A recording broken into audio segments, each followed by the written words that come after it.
Oh, look at that, like. I'm doing this to see what these lobbies are like, and people like this are fucking coming in and absolutely destroying it.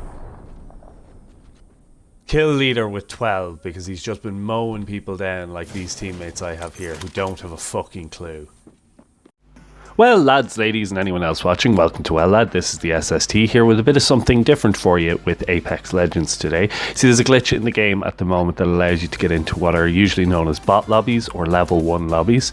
These are the lobbies that, if you've just downloaded the game for the first time, or maybe kids who don't really know how to play the game will be put into. These are basically the play school lobbies in the Apex matchmaking. They protect the lower level players, people who've never really had first person shooter experience or battle royale experience, from players like me who've been doing it for years. And I have to say I was extremely disappointed because all I really found was cheaters. And it annoyed me so much that I'd messaged all of these people, and I did get a response, but we'll get to that at the end of the video. So first we have to address the elephant in the room. I can see it in the comments immediately, is how was I getting annoyed with cheaters when I was cheating myself to get into these lobbies? And I'm not going to show you guys how to do the cheat because I don't think it's something people should know how to do. You should just play the game as intended. If you're not enjoying it, go play something different. My intention here was just to learn. I wanted to go in and see the other side of skill-based matchmaking, and to that end I set myself a few rules. I wanted to treat this like I was a time traveler, like I'd gone back in time and I was going to have as little effect on these matches as possible. So I set myself 4 quick rules. The first one was obvious. I wasn't allowed to win a game. The second one was no advanced movement when in a gunfight, just to play a little bit more like the guys in these lobbies and give them a chance. I was also only allowed to get into 2 gunfights a game, and I was only going to do this 3 times. I only did do it 3 times. Some of the other rules fell off due to frustration, but we'll get to that. So what did I learn? Well, in the first few minutes of my first game, I realized that these lobbies need to exist. In the time it took me to loot half a drill site, my guys had only left their first building, and they didn't really seem to know what they were looking for or anything like that. They were proper level 1 players. This was added to when we got into our first fight. Not only were these players not able to use advanced movement, but they were standing perfectly still while we were shooting. They seemed unaware of character abilities, in-game audio, or even on-the-go healing. To be honest, when I climbed up on this roof, I don't even know if they'd reloaded their guns. I only thought there was one of them up here, and I was still, with just crouching, able to take out 2 people with an alternator. This was kind of the same across all the games that I played, and to be honest, at this point of the first game, I had kind of resolved that I had learned all I was going to learn. All the lobbies were probably going to be like this, but of course, very quickly we realized that there was a cheater in the game.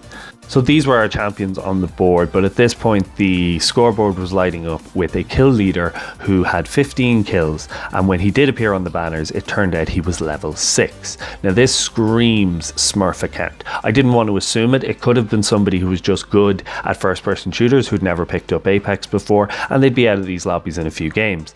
So I decided just to continue as normal and to go after this guy, but not with any advanced movement or any extra. I just wanted to see maybe he was just getting lucky. And wow, I got fried. So one unbroken spray to kill me from the Prowler will pretty much let you know that that was definitely a Smurf account. But in my next game we had much the same, except for when we came across the 15 kill leader, they actually had their own stats on display. They were clearly using the same glitch to get into this lobby as I had used. But we'll talk about that person at the end of the video. They were actually one of the people who got back to me.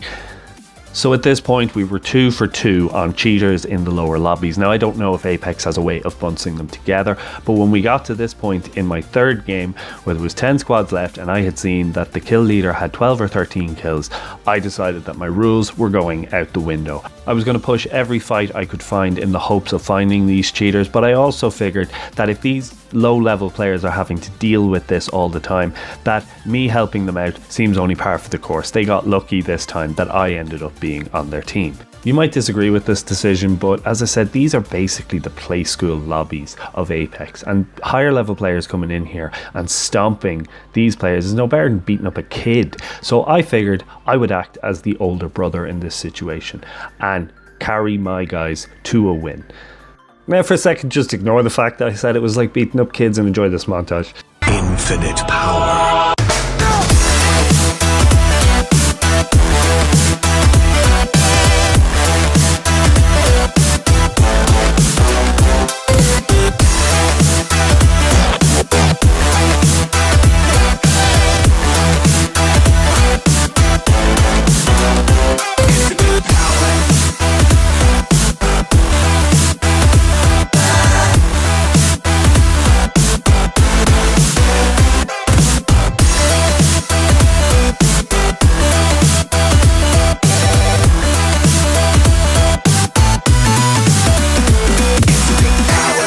So after dispatching with those guys and getting my teammates the win, I was still pretty annoyed. These lobbies are meant to nurture the next generation of players. If we're going down and pub stomping people in them, we're going to destroy the game over time. It's just what's going to happen. People won't want to come play if every time they play, they've got one of us in their lobbies.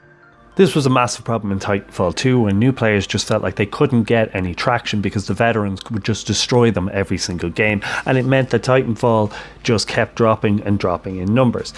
Rather than report these guys or anything like that, I decided to reach out and I sent all of the gamer tags that I could find who had been cheating the exact same message.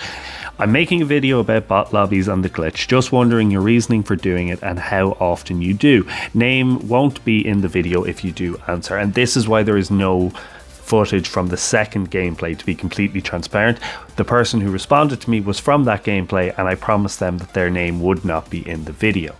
And here was the response. Well, you see, I do this mostly to help new guys get their first win and destroy other predators like me. But I can't hold myself when I see that I have a lot of kills at the start, so I go for the 20 kill, and I do this very rarely, mostly when skill-based matchmaking annoys me. This was a much more reasoned response than I was expecting, especially from Xbox Live. I didn't get called any racial slurs or curse words, but I definitely disagree with the ideas in the message. Going for a 20 bomb in one of those lobbies is very likely to annoy 20 people to the point where they never turn the game on again. Going to those lower lobbies to try and help those people, it will help 2 people, whereas it's going to annoy 57. And as I said, if you're annoyed with skill-based matchmaking, I think you need to play this game as it's intended, as with all games. If you're not willing to do that or you're not having fun doing that, go play a different game. Don't ruin the experience for other people. I had a lovely conversation with this person though at the end of the day, and their intentions seemed to be noble as much as I think they were slightly misguided. So I wanted to leave it up to you guys. Do you think that this should be banned? Do you think while this glitch exists that higher level players are performing a public service by going down into these matches, or do you think there is no excuse at all? But that's it for today, guys. I've been the SST. Like, subscribe and all those things. I hope you're having a wonderful day wherever you are, and thanks for watching. It means the world.